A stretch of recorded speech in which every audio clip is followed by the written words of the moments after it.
evening, ladies and gentlemen. Jai Hind.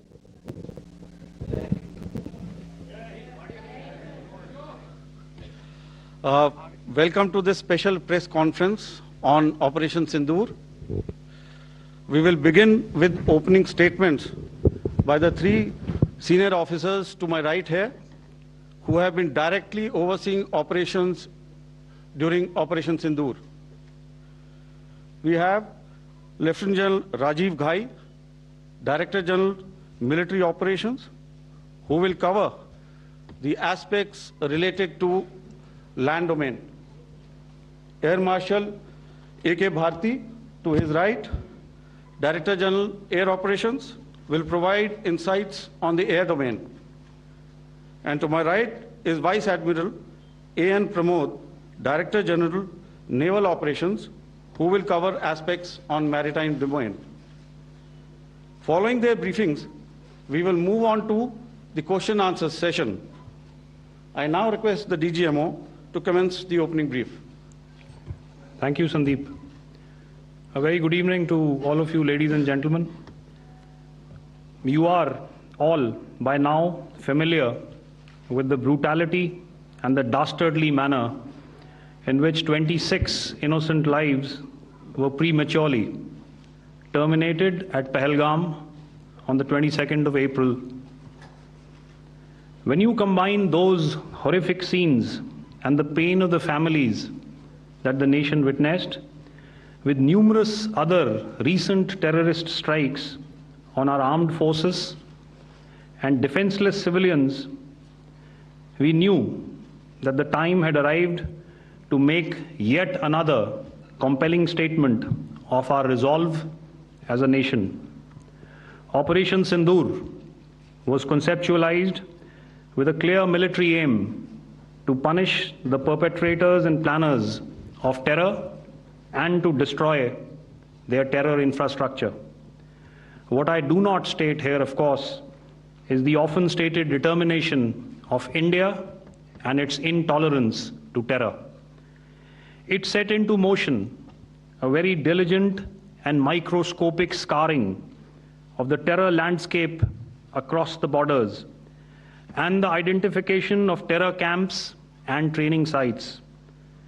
The locations that emerged were numerous, but as we deliberated more, we realized that some of these terror hubs were now bereft of any presence and had preemptively been vacated, fearing retribution from us. There was also a term of reference and our own binding, self-imposed restriction to target only terrorists and thus prevent collateral damage. There were 9 camps that you are now all familiar with, which were confirmed by our various intelligence agencies to be inhabited. Some of these were in POJK, while there were others that were located in the Punjab province in Pakistan. Nefarious places such as Muridke, the hub center of the Lashkar-e-Taiba, has over the years bred infamous characters such as Ajmal Kasab and the likes of David Headley. What followed was a careful scrutiny of each of these sinister locations, their layout, configuration, even the type of construction in each structure, and the terrain obtained around these.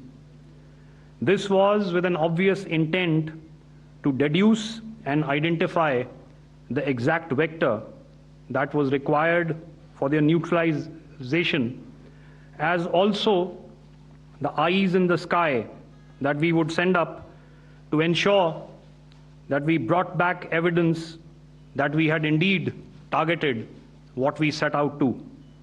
The precise images of these engagements on that fateful and historical night have already been showcased during the first press statement on the 7th of May that was helmed by our Foreign Secretary. I have no doubt in my mind that we achieved total surprise, and those strikes across those 9 terror hubs left more than 100 terrorists killed, including high-value targets such as Yusuf Azhar, Abdul Malik Rauf, and Mudassir Ahmed that were involved. Only 29 rupees, 6 days Vedic Maths Summer Camp. Don't calculate in a slow way. Enroll course and master top speed method. You can solve the questions in seconds. Attention dear parents, if your child is studying in class 1 to 10, join course now. Only 29 rupees today, includes 50 plus maths top tricks, 50 plus science core concepts. Come and learn with teachers from IIT NIT. Super discount is ending soon. Only 29 rupees today. Enroll now.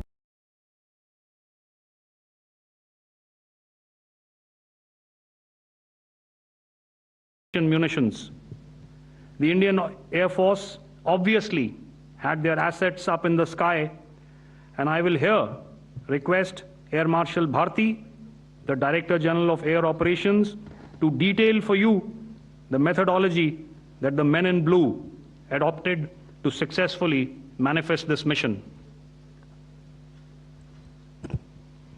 Thank you, Rajiv.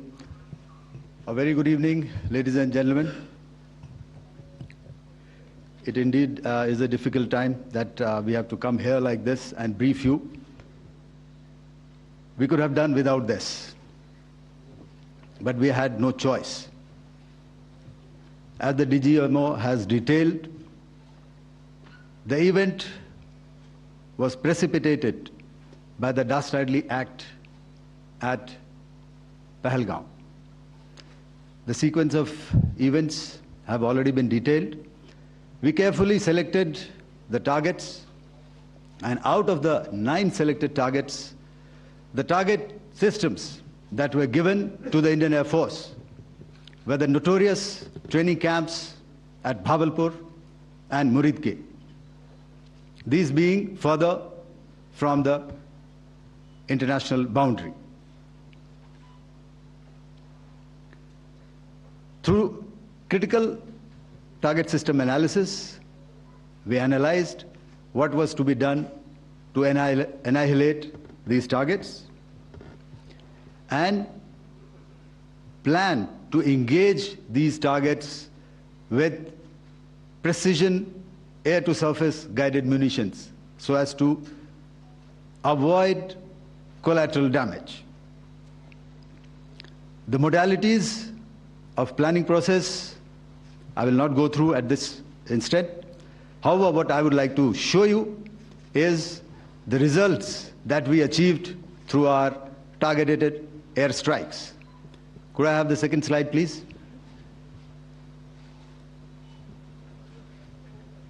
Yeah, change, please.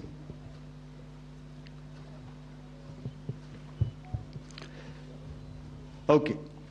This is what the terror infra at Muridke looks like. If you see, north is as indicated, and to the right is east, where the international boundary lies. Could we have the next slide, please?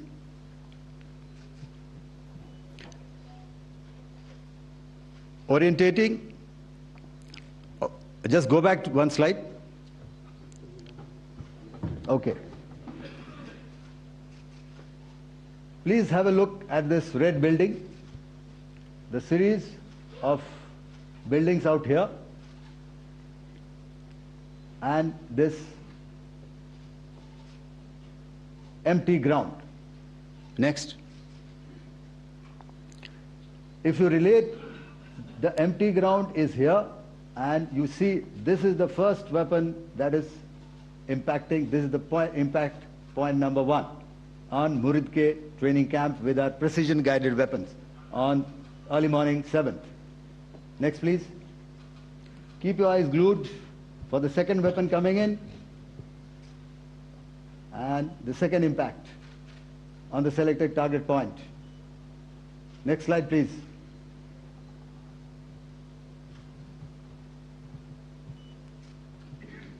Third weapon, third impact. Continue. And fourth weapon, fourth impact. So through these targeted and precision targeting, we addressed the target at Muridke, which was the terrain infrastructure. Can you hear me? All right. Okay, I'll come closer to the mic. Now we go to the next target, which is the Bhavalpur training camp. Next slide, please. Okay, just wait. So the effect, if you see, the impact point, if I can point out, this is the impact point. The ammunition has gone through the roof and it has created a blast inside, the photographs of which you would have, all of you would have seen. And the red building, after that there was this double-story building. It has been completely decimated by precision targeting. Next, please. The target system, which was in the north, a series of buildings. I'll show you how it looked. Next. Completely destroyed by our precision targeting. Next. Now coming to Bhavalpur, this is the target complex that we are dealing with, a fairly large target complex. So we had to carefully choose the points that we needed to address, which were high value and which would meet our stated objectives of eliminating the terrorists. I would like to draw your attention to this red canopy, and in relation to that, I would cover the targets. One target system is a series of buildings here, other one here, and other one out here. Next slide, please. This is how it looked before, and this is how the building looked after the impact of the weapon. And orientation in relation to this red canopy, you can see here. Next, please. Before, next, and after. The roofs have completely collapsed. Next. This is the target system. Next.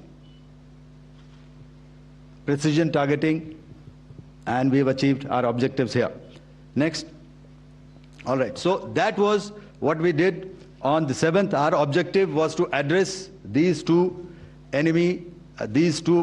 terrorist camps, and that we did with precision. And thereafter, we maintained a robust air defense posture, because remember, our objective was to target the terrorists and terrorist infrastructure, not any other infrastructure, not the Pakistani military, not the Pakistani any other infrastructure. So that is what we have maintained on the 7th of May. However, what we saw in the evening of 7th of May, we were saturated with a raid of Pakistani unmanned aerial vehicles and small drones. And these came in waves in our civilian areas, over our military installations, and all of them were successfully intercepted. Few of them did manage to land. However, there was not much damage that they did. And we have our robust counter-US hard kill and soft kill systems which did the job. However, the difference here was that we had targeted the terrorists. The adversary now has targeted our civilians and the military infrastructure. So it had to be responded to. So in a quick and calibrated response, that very night, we struck their radar installations at Lahore and close to Gujranwala, the LYT installation, to indicate to him that we are ready, yet we do not want to escalate. Our fight was with the terrorists and not with the Pakistani military establishment. Thank you. Thank you, Air Marshal Bharti. So, ladies and gentlemen, he's outlined operations not only on the night of 6th and 7th of May, when Operation Sindoor commenced, but also on the subsequent night. Being well aware and familiar with the congenital and impulsive nature of our adversary, and even though we did attempt to reach out and communicate our compulsions to strike at the heart of terror to my counterpart in the immediate wake of Operation Sindoor, the request was brusquely turned down, with an intimation that a severe response was inevitable and in the offing. We were, of course, prepared. Operations on the 7th and the 8th, Air Marshal Bharti spoken about. On the night of 8th and 9th of May, they flew drones and aircrafts into our airspace all across the borders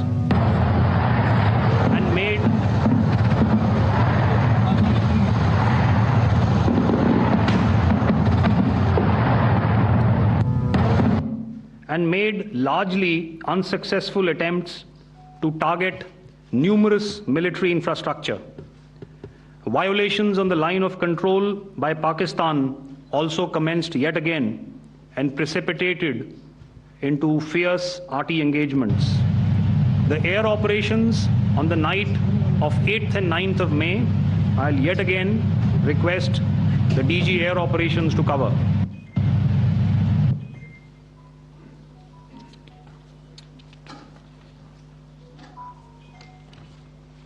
So I just covered what happened on the night of 7th and 8th. What we found that on the night of 8th and 9th, starting as early as 22:30 hours, our cities had a mass raid of drones, unmanned aerial vehicles, UCAVs, starting right from Srinagar, going down right up to Nalia. It was a mass raid in waves, and it was relentless. However, we were prepared, and our air defense preparedness ensured that there is no damage on ground or to any of the intended targets that the enemy might have planned for. The difference between 7th night and 8th night was that on 7th night, he sent in his Yiha class of UAVs, however, these UAVs can go some distance, they are armed. However, on the 8th, less numbers of armed UCAVs were there or UAVs were there, and more numbers of quadcopters, maybe for surveillance or just for harassment of civilians. This continued till midnight. Our air defense preparedness ensured that there was no damage on the ground, either to the military installations or to the civilians. However, the enemy had yet again shown that he wanted to up the ante and he wanted a fight, and we were up to the task. In a measured and calibrated response, we once again targeted his military installations, which included his SAM sites at Malirkant. This also included his surveillance radar sites at Lahore and close to Gujranwala. These were suitably addressed, and thereafter his drone attacks continued even till morning, which we countered, and during the daytime there was some respite. Here I would like to bring out another aspect. What we found was that while the drone attacks were being launched from somewhere close to Lahore, enemy had allowed his civilian aircraft to also continue to fly out of Lahore. Not only his own aircraft, but international passenger aircraft, which is quite insensitive, and we had to exercise extreme caution, even at the cost of some tactical disadvantage, to ensure that there is no damage to any of the civilian aircraft. And this was also brought out in our press briefing during the day. So I will now hand over to my colleague to cover the events of 9th onwards. On land, we also undertook certain measures such as deployment of air defense and electronic warfare assets to establish an integrated grid with the Indian Air Force, and I have seen and heard some of you wax eloquent about the benefits of such an architecture when it comes to negating and combating air intrusions. We also carried out deployment to include movement of our forces in the land, sea, and air domains. The night of the 9th and the 10th of May saw similar intrusions by drones and aircrafts, and this time there was a concerted effort to target airfields and some very, very important logistic installations, albeit yet again unsuccessful and denied gallantly and efficiently, I must say, by the integrated Indian Air Force and Indian Army Air Defense. We further strengthened our deployment and also initiated some pressure points to send a very clear and unambiguous message to the other side to desist from any misadventures on land. Some of the airfields and dumps saw repeated attacks in waves from the air. All were thwarted. The Pakistan Army has reported to have lost approximately 35 to 40 personnel in artillery and small arms firing on the line of control between the 7th and the 10th of May. What the other side had probably also not reckoned with was the speedy and precise turnaround and hit back by the Indian Air Force. And I will yet again ask Air Marshal Bharti to speak about these significant and game-changing strikes. I will thereafter request Vice Admiral Pramod, my colleague and Director General of Naval Operations, to tell us about some very telling naval maneuvers in the Arabian Sea that exerted pressure on the night of 9th and 10th of May. Over to you, sir. Thank you. Commencing about 2000 hours, that is 8 p.m. local time, on 8th of May, several Pakistani unmanned aerial systems, drones, combat vehicles attacked multiple IF bases. These included Jammu, Udhampur, Pathankot, Amritsar, Bhatinda, Nal, Dalhousie, Thois, Jaisalmer, Uttarlai, Falodi, Nalia. These were almost simultaneous and they came in waves. All our AD guns and other systems were waiting for them. All these waves were neutralized by our trained crew using the air defense systems that they have, and also some of them were utilized using our legacy systems like Pechoras and IF Summer, which we have recently acquired. And some were neutralized by the Garud snipers. There was no damage on ground from these incursions and these mass raids, if I could call them, from the Pakistani side. However, following these relentless attacks on our air bases, on our forward positions, and on our civilian targets, this was time to convey some message to our adversaries. And therefore, a decision was taken to strike where it would hurt. And towards that, in a swift, coordinated, calibrated attack, we struck his air bases, command centers, military infrastructure, air defense systems across the entire Western Front.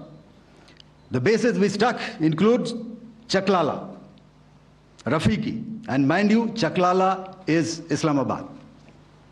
Rahim Yar Khan, Sakar, sending a clear message that aggression will not be tolerated. This was followed by strikes at Sargoda, Bholari, Jacobabad. We also struck the C2 centers at Murid, the UAE complex at Murid, Rafiki, radar at Chunia, which I will show you, Rahim Yar Khan airfield, and the unmanned combat aerial vehicle hangar at Sakar. I would like to reiterate here that we have the capability to target every system at these bases and more. However, it was only a measured response to instill good wisdom to our adversary to refrain from further escalation. IF response was directed only at military installations, avoiding civilian and collateral damage. I would now like to show you some of the effects that have been achieved as a result of our air operation.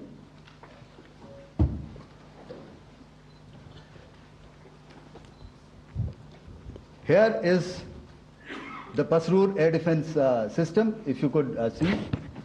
Zoomed up view, this is the radar mounted on a high tower. And after the strike,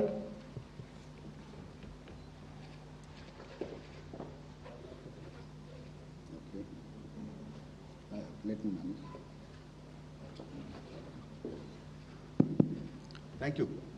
Can you hear me? Yeah, thank you. And after the strike, this is what has happened. This radar has been taken out, completely burnt. Next slide, please. The Chunia air defense radar, which was taken out on 7th and 8th. This is the radar site. A blown up photograph, once again, on a tower. Not very clear, but what you see very clearly is the after effect after we have struck. The radar head has been completely decapitated. Next slide, please. Arifwala air defense radar. In this complex, you see how it looked before, blown up image, and after really blown up. Next. Now coming to Sargodha airfield. Remember, this is one of their important airfields wherein they have a lot of assets, F-16s, other assets which they keep getting, training institutes. And we have stuck this airfield. It is not, if you zoom in here, then one impact point here on the runway and second impact point of our weapon, precision weapon on the runway. And if you see this blown up, repairing going on. Same here. Next. Rahim Yar Khan. This is the area we have struck. A deep strike out here and one complex here. So this is how it looked before, and the same. You see a big crater, another crater here, and this complex after strike neutralized. Next. Chaklala airfield, Noor Khan, once again a major air base, a lot of their logistic assets out here. This was the chosen complex that we intended to strike and convey a message. Next slide, please.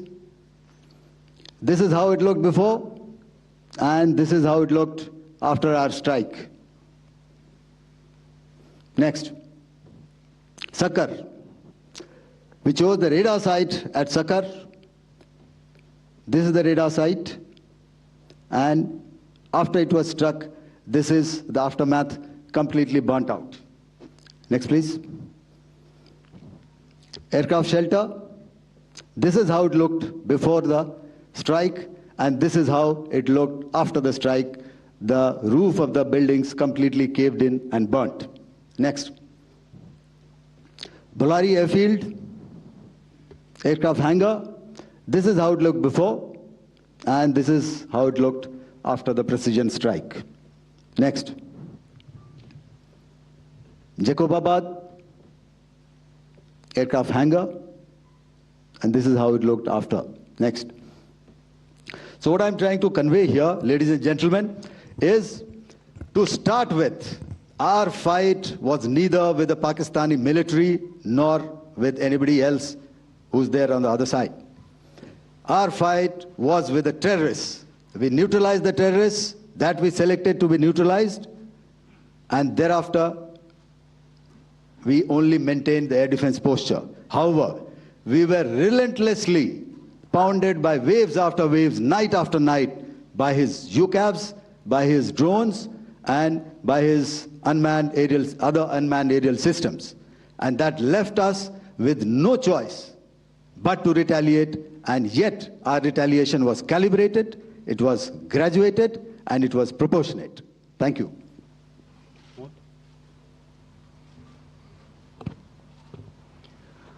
Good evening, ladies and gentlemen. In the aftermath of the cowardly attacks on innocent tourists at Pahalgam in Jammu and Kashmir by Pakistani-sponsored terrorists on 22nd April, the Indian Navy's Carrier Battle Group, surface forces, submarines, and aviation assets were immediately deployed at sea with full combat readiness in concert with the joint operation plan of the Indian Defence Forces.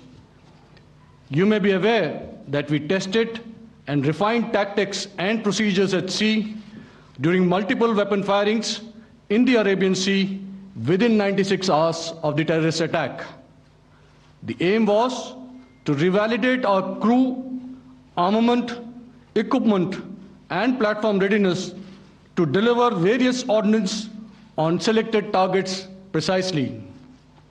Thereafter, our forces remained forward deployed in the Northern Arabian Sea in a dissuasive and deterrent posture with full readiness and capacity to strike select targets at sea and on land, including Karachi at time of our choosing. The forward deployment of the Indian Navy compelled Pakistani naval and air units to be in a defensive posture, mostly inside harbors or very close to the coast, which we monitored continuously. The Indian Navy maintained seamless maritime domain awareness throughout the duration and was entirely aware of the location and movement of Pakistani units. In effect, we had and continue to have good battle space transparency using our maritime domain awareness grid. As you are aware, our response has been measured, proportionate, non-escalatory, and responsible from day one. Accordingly, the calibrated approach considered all options, including the ability of the Indian Navy for offensive action from and at sea. As part of this escalation control mechanism, the application of force by the Navy was planned in a synchronized manner in coordination with the Army and Air Force, the highlight being teams from the three services working closely in an integrated manner.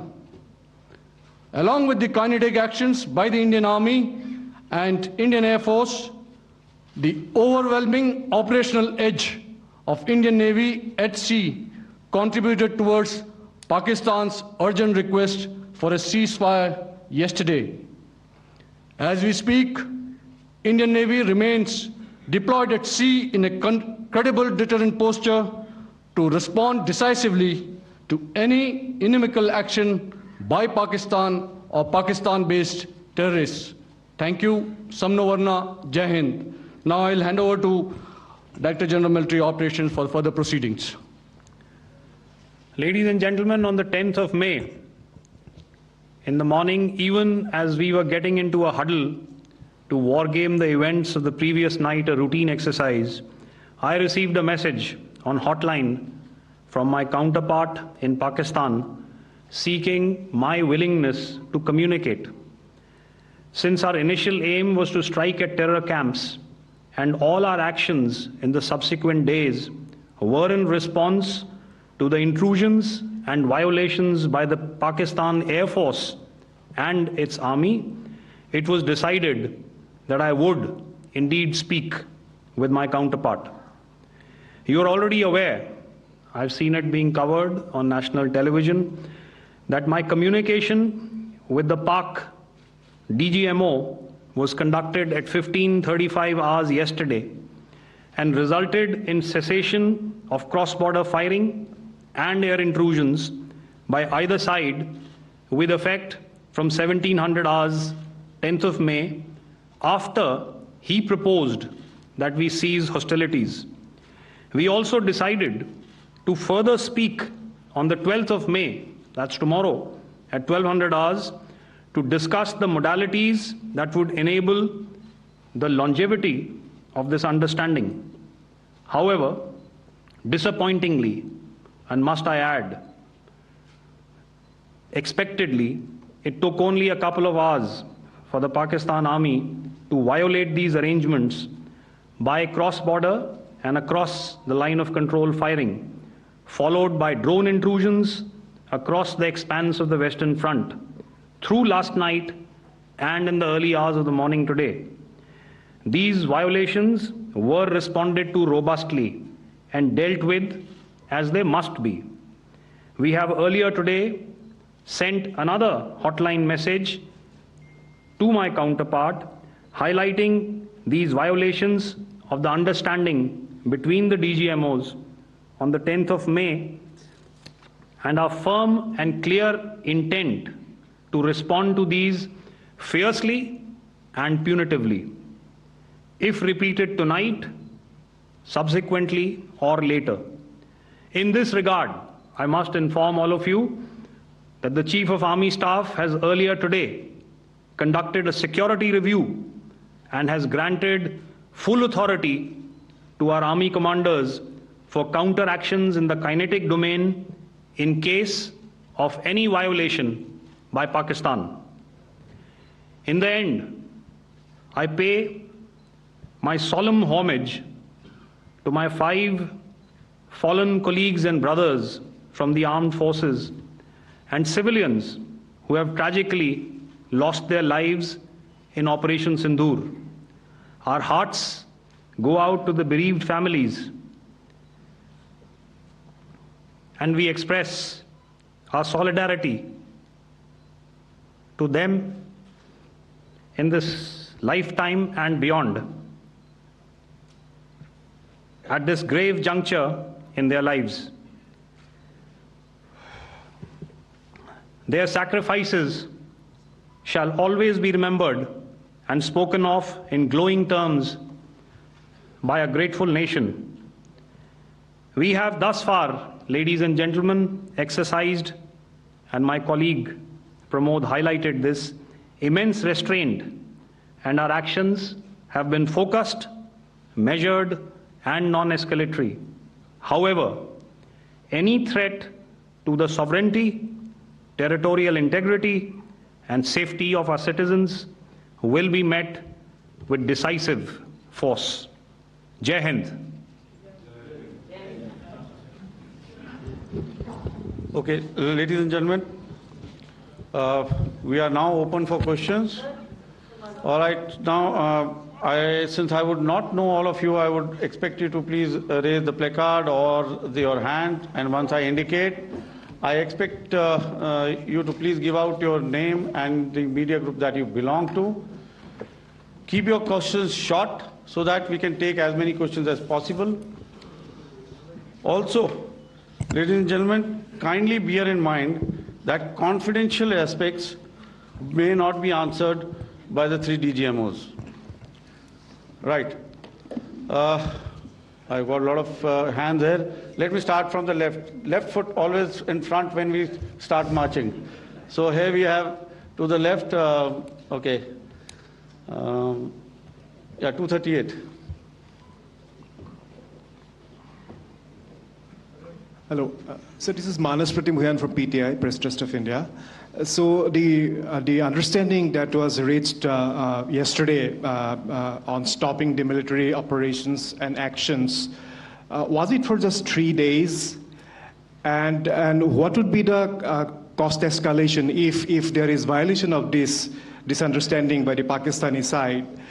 And my subsequent question would be that we have a kind of ceasefire agreement with Pakistan that was finalized in 2003. So will there be some kind of similarities in frameworks between the two kind of understandings, 2003 ceasefire agreement and the current understanding on stopping military operations? And again, what are the cost that will be incurring on Pakistan if Pakistan again resorts to this kind of terrorist activities, because we have made it very clear that the cost will be very high. So I would like to have your thoughts on it. Okay, so I'll answer the latter part of the question first. I also want to add that while the initial ceasefire agreement, as you correctly pointed out, is of the 2003 vintage, but I must remind you that in 2021, in the month of February, and this was then when the crisis in eastern Ladakh was also on, the two DGMOs had spoken and arrived at a ceasefire understanding that lasted right up until this unfortunate attack at Pahalgam.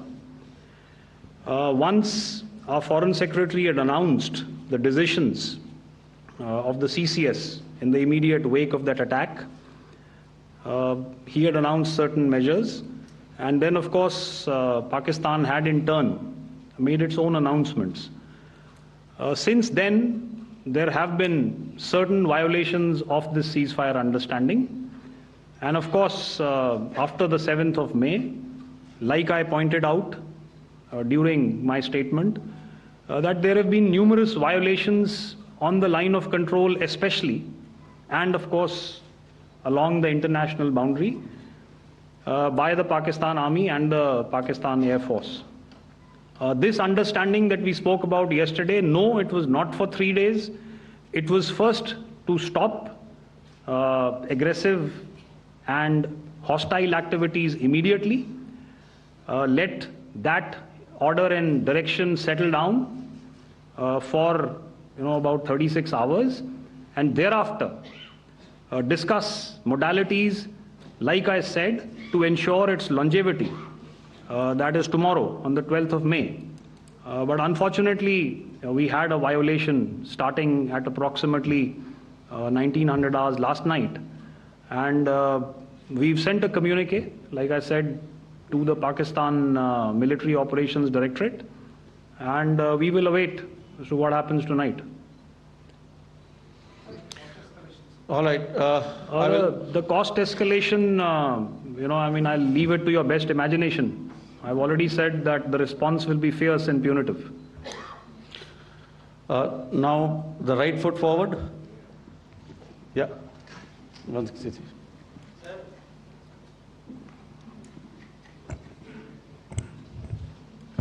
Sir, I am Ajit Dubey from ANI, sir.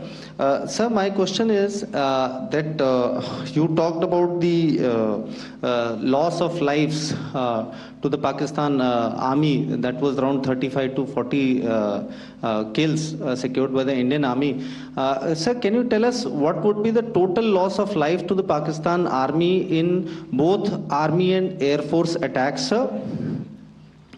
And how good was the performance of the BrahMos, Scalp and the S-400 during the operations? And sir, since we have sir, just one line. No multiple sir. questions, please. Sir, all right. And since sir, we have achieved such a spectacular, we have made good achievements in this entire operation, can we say that we have emerged victorious, or we have a big upper hand over the Pakistanis in this entire conflict? Thank you very much, sir. So I'll answer the question about the loss of lives on the other side. Of course, there are various means to ascertain that number. There is information from various agencies that come in. There are, of course, on the line of control, other ways to find out as to what has been the effect of what you are doing there in ceasefire violations. So therefore, I mentioned 35 to 40 on the line of control, and please remember that once Operation Sindoor was launched, the responses of the Pakistan Army were also on Indian Army or the Indian Armed Forces infrastructure. Let me put it that way. So that's why I did not cover casualties of the Pakistan Army, at least in the initial phases of battle, because those were not our targets. Our targets were terror-oriented, and of course later, once they launched air intrusions and air operations on our infrastructure, we've used heavier weapons, and of course there would have been casualties, but those are still being assessed. The effects of the weapons that you mentioned, I will request Air Marshal Bharti to apprise all of you about those. Good evening, Mr. Sujit. How are you? Ajit. Okay, we're meeting after some time. I never mentioned about any of the weapons that we used. Check. Okay. What I was saying, that I never mentioned of any of the weapons, the caliber that we used. All right, so we'll leave it at that. Those are matters of operational details which I would not like to go into. But suffice to say that whatever methods and whatever means we have chosen, it had the desired effects on the enemy targets. How many casualties? How many injuries? Well, to start with, our aim was not to inflict casualties, but in case there have been, it is for them to count. Our job is to hit the target, not to count the body bags. And the last part of your question, I wonder if you read out the tweet on ADGPI at midnight once we'd done what we had to in Operation Sindoor. And that's credit to my friend here on the left. Justice has been served, Ajit. That is all that I will say. Ajit, I'll request you to, refrain putting words into his mouth. All right. Yeah, I'll come back to the left. 147. Sorry, 47. No, 147. Did I see it here or? Yeah. Good evening, gentlemen. Sorry, 147, I saw it there. Sorry. Okay. Yeah. Since I've already said, 147, start please. Hi sir, good evening. This is Shivam Patel from Reuters News Agency. Thank you for giving me the opportunity. My question, sir, is how many military targets did Indian Armed Forces strike in Pakistan in response to the attacks from Pakistan? How were these targets selected? And how many troop casualties have been there in total on both sides, if you can give details? Thank you. I'm sorry, where are you? I haven't spotted his... He's to the right. Okay. Can you just repeat that for me, please? Sure, sir. So my name is Shivam Patel. I'm from Reuters News Agency. My question is, how many military targets in total did the Indian Armed Forces strike in Pakistan in response to the attack from Pakistan? How were these targets selected? And how many troop casualties have been there on both sides, if you can? So you're speaking of the targets that I mentioned in the wake of the attack at Pahalgam, right? Military targets, after response. Yeah, I think it's amply clear to everybody here that the Pakistan Army has not crossed the international boundary, neither in the plain sector nor on the line of control. So the intrusions have been in the air. There have been certain attempts on the line of control when ceasefire violations have been on to try and infiltrate and carry out and perpetrate activities that we are all very well familiar with.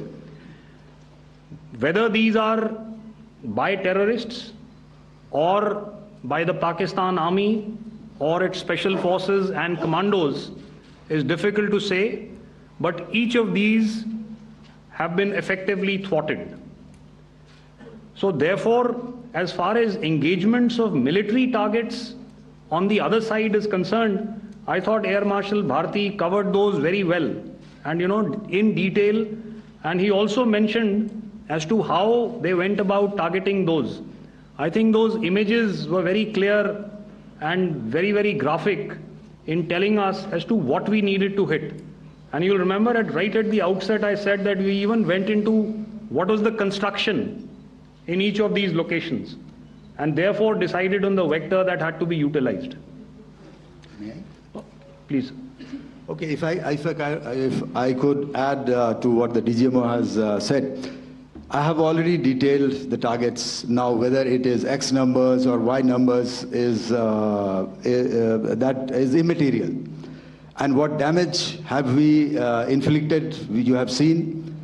What are the casualties on the other side? As I said, that is for them to count. As far as we are concerned, from the air defense side, if they had a choice, they would have definitely come in. They are fighters, there are more numbers of UCAVs. It is not that they did not intend to come in. It is only that our robust AD posture prevented them from coming in. So that must be known, and that must be realized by all the audience here. Yeah, I'll come to the left now, 24.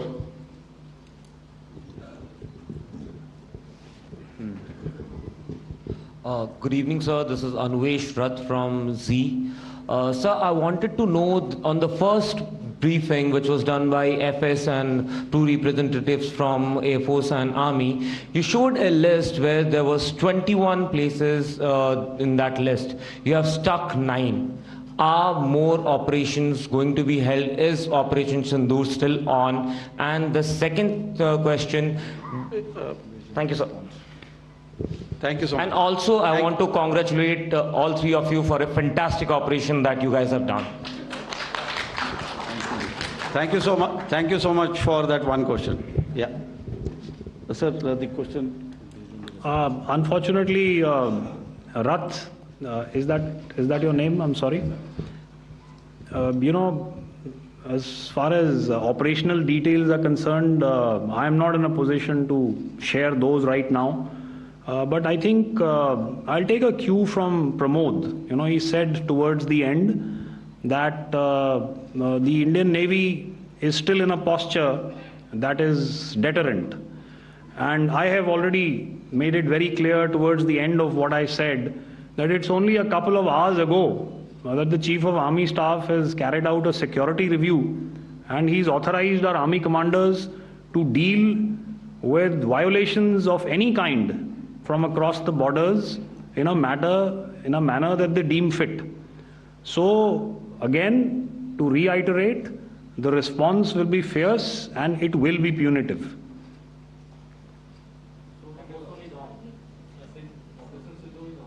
Yes.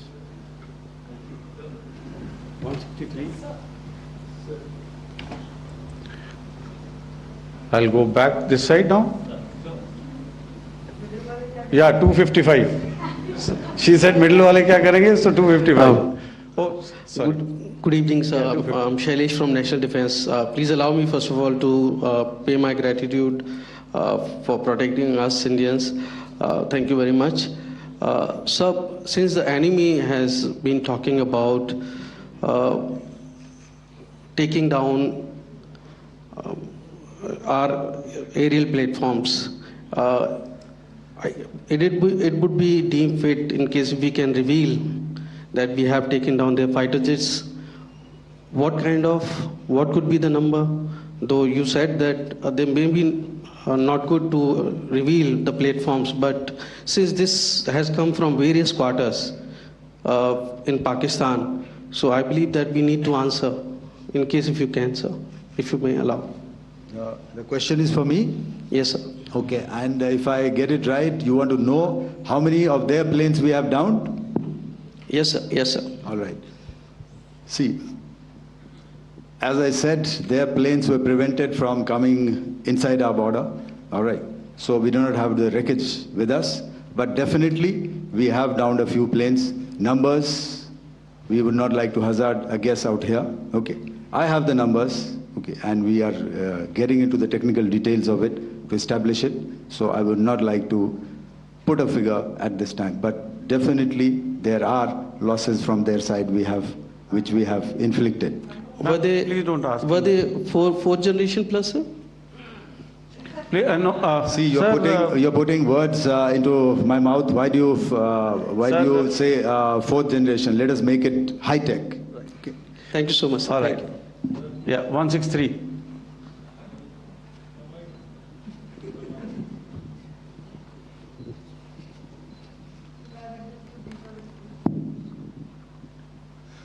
Sir, मैं मंजीत नेगी हूँ आज तक से। मेरा सवाल ये है कि इस पूरे ऑपरेशन में जो आतंकी ठिकानों को निशाना बनाया गया, क्या नंबर्स कुछ बता सकते हैं कितने आतंकी मारे गए? कुछ नाम सरकार, मतलब कुछ नाम मीडिया में आए भी हैं जो बड़े उसके मास्टरमाइंड थे। और एक सवाल जो आज एयरफोर्स ने भी ट्वीट किया कि ऑपरेशन सिंदूर अभी जारी है और सरकार की तरफ से भी कहा गया। और पिछली बार जब विदेश मंत्रालय की प्रेस कॉन्फ्रेंस पहली हुई थी उसमें वो लिस्ट दिखाई गई थी कि 21 टेरर कैंप आइडेंटिफाई किए गए हैं। तो क्या जो बाकी बचे हुए टेरर कैंप हैं उन पर भी कार्रवाई होगी? और एक नंबर अगर आप बता पाएं कितने टेररिस्ट मारे गए? Sir, before you answer, sir, before you. Manjeet ji, 3 questions. The third one has just been asked here before. So 21 this thing. So I'll request the first to be answered so that we have more number of people who can ask. Manjeet, जब मैंने statement दिया तो मैंने शुरू में ही कहा कि जैसे ही ऑपरेशन सिंदूर कॉन्सेप्चुअलाइज हुआ तो हमारा जो पीछे की कार्रवाई होती है, स्पेड वर्क और टारगेट्स को आइडेंटिफाई और एनालाइज करने की कार्रवाई शुरू हो गई थी। मैंने जब स्टेटमेंट दिया तो मैंने बताया कि बहुत सारे थे, हमने 21 दिखाए होंगे और भी हैं, लेकिन वो लिस्ट फिल्टर करते करते 21 तक पहुंची। अब क्या आगे एंगेज किए जाएंगे? अगर ज़रूरत पड़ेगी तो ज़रूर एंगेज किए जाएंगे, लेकिन मैंने बताया कि इस समय जो इंट एजेंसीज ने हमें बताया कि फलाने कैंप में प्रेजेंस है, हमने उनको एंगेज किया। कुछ नाम मैंने लिए, कुछ नाम अभी पुख्ता किए जा रहे हैं। मैंने आपको बताया कि जो इंट एजेंसीज ने अभी तक असेसमेंट किया है उसमें उन्होंने कहा है कि तकरीबन 100 से ज़्यादा मारे गए हैं। और एक आज आपने तस्वीर भी देखी कि काफ़ी प्रोमिनेंट जो फ्यूनरल था, काफ़ी प्रोमिनेंट एक जो हस्ती हैं वो ऑर्गेनाइज कर रहे थे, और उस फ्यूनरल में और कौन कौन लोग अटेंड कर रहे थे वो तो आपने देखा ही। तो आप लोग सब समझदार हैं और मुझे ये कहने की ज़रूरत नहीं है कि इन लोगों को कहाँ से सपोर्ट मिल रहा है। अगर नहीं मिल रहा होता तो ऑपरेशन सिंदूर नहीं होता, तो उसी की वजह से है ये ऑपरेशन। तो मेरे ख्याल से मैंने आपके सारे सवालों का जवाब दे दिया। Ma'am, sir, next is from 17। Sir, मेरा नाम अंजू निर्वाण है, TV9 भारतवर्ष से। सर, मेरा सवाल ये है कि ऑपरेशन सिंदूर में हमारी जो इंडियन नेवी है उसके बारे में सर थोड़ा सा बताएं कि किस तरह की उसकी भूमिका रही, क्योंकि हमने इस दौरान सर देखा कि बहुत सारी स्पेकुलेशन भी रही और ये बोला गया कि कराची तक हमारी नेवी ने ऑपरेशन किया है। तो सर इस पे थोड़ी सी क्लैरिटी चाहिए। और सर हमने कौन कौन से फाइटर एयरक्राफ्ट डाउन किए हैं, अगर उसका भी थोड़ा सा क्लैरिटी मिल जाए तो अच्छा रहेगा। तो मैं आपका पहले सवाल का जवाब दूंगा।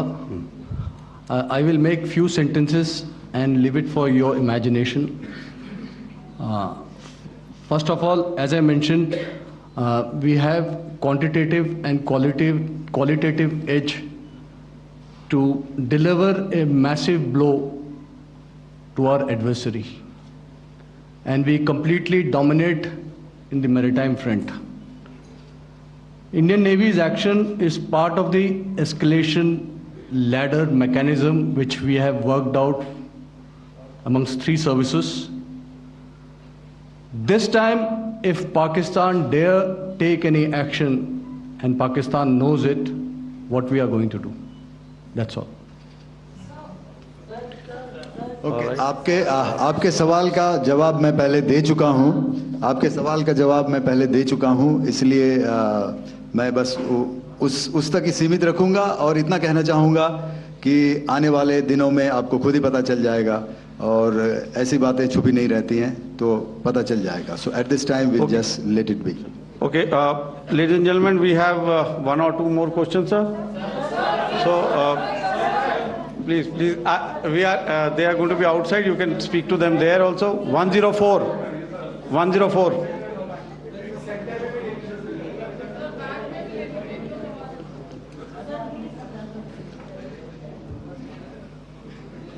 I think. Yeah, ask. Sir, Dinaka with the Hindu newspaper. Are you surprised that you got this question? No, sir. I'm waiting for the press alert.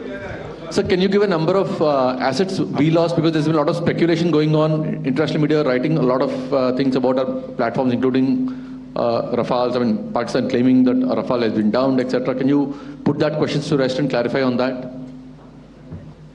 I guess that question is for me. All right, I'm happy that you've asked this question. You know, we are in a combat scenario, and losses are a part of combat. The question that you must ask us, okay, and indeed that we must ask ourselves, you inclusive, is have we achieved our objectives?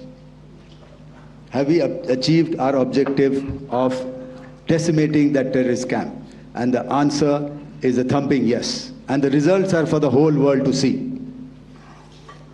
As for the details, what could have been, how many numbers, which platform did we lose? You know, at this time, I would not like to comment on that, because we are still in a combat situation. And if I comment on anything, it will only be advantage adversary. So we don't want to give him any advantage at this stage. All I can say is that we have achieved our objectives that we selected, and all our pilots are back home. Thank you. Okay, hold. Please don't. Please be civil here. So we'll have 220 now. Sir, hello sir, this is Anita Chaudhary sir from Swadesh newspaper. मेरा सवाल है, क्योंकि हमारे जो पहले जो action रहा वो आतंकवाद के खिलाफ रहा, तो आतंकवाद में अजहर मसूद की तरफ से एक बयान जारी किया गया था जिसमें उन्होंने कहा कि हम इसका बदला लेंगे और जाज रुलाएंगे। तो क्या अगला, अगर खुदा न खास्ता अगला टेरर अटैक किसी भी तरह का होता है, तो क्या उसे एक्ट ऑफ वॉर में हमारी तरफ से लिया जाएगा और उसका क्या माकूल जवाब दिया जा सकता है? मेरा इसमें सिर्फ एक ही जवाब है आपके लिए कि हमने अपनी कार्रवाई करी। हमने उसके बाद मैंने अपने स्टेटमेंट में भी बताया कि ये कम्युनिकेट करने की कोशिश करी कि हमने इस तरीके से ये जो स्ट्राइक्स हैं वो क्यों की। लेकिन जो हमारा एडवर्सरी है उसने जैसे मुनासिब समझा वो कार्रवाई करी। तो आपने देखा कि ये जो एक्टिविटीज़ चल रही हैं 3-4 दिन से, ये कोई वॉर से कम नहीं है। नॉर्मल सर्कमस्टांसेस में एक दूसरे देश की एयर फोर्सेस हवा में नहीं उड़ती हैं और एक दूसरे के ऊपर स्ट्राइक्स नहीं करती हैं। हर रात इंट्रूजन्स नहीं होते हैं। लाइन ऑफ कंट्रोल पर सीज फायर वायोलेशंस, आपके एक साथी ने सवाल पूछा था शुरू में, एक सीज फायर अंडरस्टैंडिंग था, वो भी जा चुका है। उस सीज फायर अंडरस्टैंडिंग के जाते जो फायरिंग हो रही है लाइन ऑफ कंट्रोल में, उसमें घुसपैठ की कोशिश हो रही है। आमतौर पर ये घुसपैठ लाइन ऑफ कंट्रोल में टेररिस्ट करते हैं, लेकिन हमें इंफॉर्मेशन है कि हो सकता है ये पाकिस्तान आर्मी की टोलियां भी हों जो हमारे पोस्ट के ऊपर खामी पहुंचाने की कोशिश कर रही हैं। तो ये सारी एक्टिविटीज़ तो वॉर में शामिल हैं। तो ये कहना मुश्किल है कि आगे क्या होगा, वो स्पेक्यूलेटिव जोन में आ जाता है और मैं स्पेक्यूलेट नहीं करना चाहता हूँ। हर एक सिचुएशन अलग होती है और उससे एक तरीके से डील किया जाता है। सर मैं एक सवाल इसका मैं जवाब देना चाहता हूँ, 1 मिनट। हम जो मिलिट्री होता, our main job is to prevent war and maintain peace and stability. So it is not that our response is a graded response. That means अगर किसी ने किया तो उसको graded उसमें किया, जैसे terrorist action हुआ तो what we did is a terrorist action and we destroyed all the terrorist camps. उसके बाद आपने देखा कि उनने थोड़ा सा कोशिश किया तो हमारे एयरफोर्स एंड आर्मी ने क्या किया, तो मिलिट्री टारगेट्स हैं उनको उनके ऊपर थोड़ा. So our aim is to maintain peace and tell the our adversary that you do this and the response will be bloody. Okay, now as per the, please, we'll have 166 and 25, and after that, no more, please. Sir, this side. Ladies and gentlemen, please maintain, sir, I'll request you to please be quiet. Jal Ghai? No. This side, sir. We have only two questions left, 160. Quality में number 1 कहने से नहीं, साबित करने से होता है, दिलों में और लैब में. लैब टेस्ट में Fena super wash is number 1. Quality में मैंने फेना को बेहतर पाया. कंज्यूमर रिसर्च में 80% ने दिल से फेना को नंबर 1 पाया है, इसलिए फेना ही लेना. 89 and you decided to declare your innings. What are your thoughts on that, sir? And do you think, are you weighing the option of the Pakistan army using this time, buying this time of the so-called ceasefire or the understanding?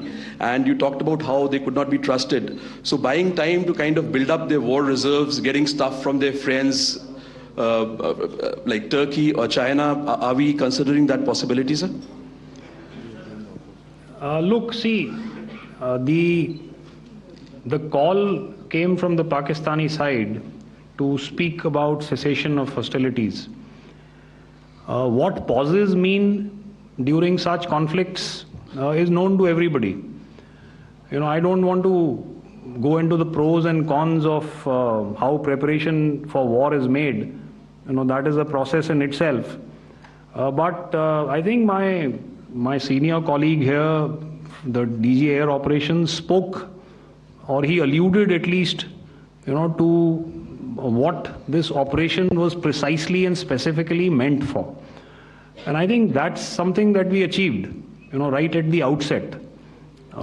Had we had the option not to go further, we probably wouldn't have. But we've been compelled to be in this situation. And as you've seen, the armed forces of India, and you know, you've got the 3 Director Generals sitting here, we are always prepared to face any eventuality. And like I said, that's for the sovereignty, the territorial integrity, and the safety of our citizens. So whatever has to be done will be done. You know, I'm not so concerned about what Pakistan will do in this time. I'm only concerned about what we will do. We have a roadmap and a plan, and we will follow it diligently, and we will follow it to the T. You know, that's the contention that I want to make here today. Ma'am, please. Okay, the last question, and ma'am, 25, she's been asking since the first one. Sir, I'm Nandita. Sir. She's not asking a question. Sir, I am Nandita Dagar, DAGAR from DD News and DD India. Sir, I wanted to ask you that my question is to General Ghai. Sir, you spoke to your counterpart yesterday and the Pakistani counterpart. Sir, what is the Indian Army's assessment that despite that agreement, that talk that you had, despite that agreement coming into effect at 1700 hours yesterday, why did they violate it? And number 2, yesterday at the Joint Defence Ministry and Foreign Ministry briefing, Wing Commander Vyomika Singh and Colonel Sophia Qureshi had told us that we have cited the Pakistani troops amassing at the borders and at the LOC. Sir, has that situation changed? Have they withdrawn? And sir, if in case, despite now there is a lull, of course, but if tonight again the enemy again carries out shelling and aerial intrusions through drones, what is going to be our response, sir? Thank you. So without outlining the specifics of that response, I've already made it clear that there will be a response, and it will be fierce and it will be punitive. Why the Pakistan army chose the option of violating the understanding that was arrived at earlier yesterday, I think that's a question that we best answered by the Pakistan DGMO. I wouldn't be able to, give you that. But, in situations such as these, and if you go back into any conflict, sometimes these understandings take time, to fructify and manifest on ground. But without, getting into the reasons, it is our mandate to be prepared at all times, and that we were. It's not as if because there was an understanding we weren't prepared. I must tell you that the armed forces were on a very, very high alert, and they continue to be in that state even as we speak. All right. Ladies and gentlemen, please, ma'am, please. Okay, thank you so much for coming today. Those who have missed asking a question, those who have missed, see, I knew I'll grab this attention from you like this. Those who have missed the opportunity to ask a question can give me a written one. I'll definitely get back to you with that. And also, they are they are invited for a cup of tea in my office day after tomorrow. Thank you, ladies and gentlemen, for coming. Thank you. Thank you very much. Jai Hind. Jai Hind. सिंदूर पर रक्षा मंत्रालय की press वार्ता का सीधा प्रसारण आप देख रहे थे। इसमें सीधे तौर पर आपको बता दें कि lieutenant general Rajiv Ghai DGMO army, air marshal A K Bharti DG air operation, vice admiral A N Pramod DG naval operation, ये तीनों इस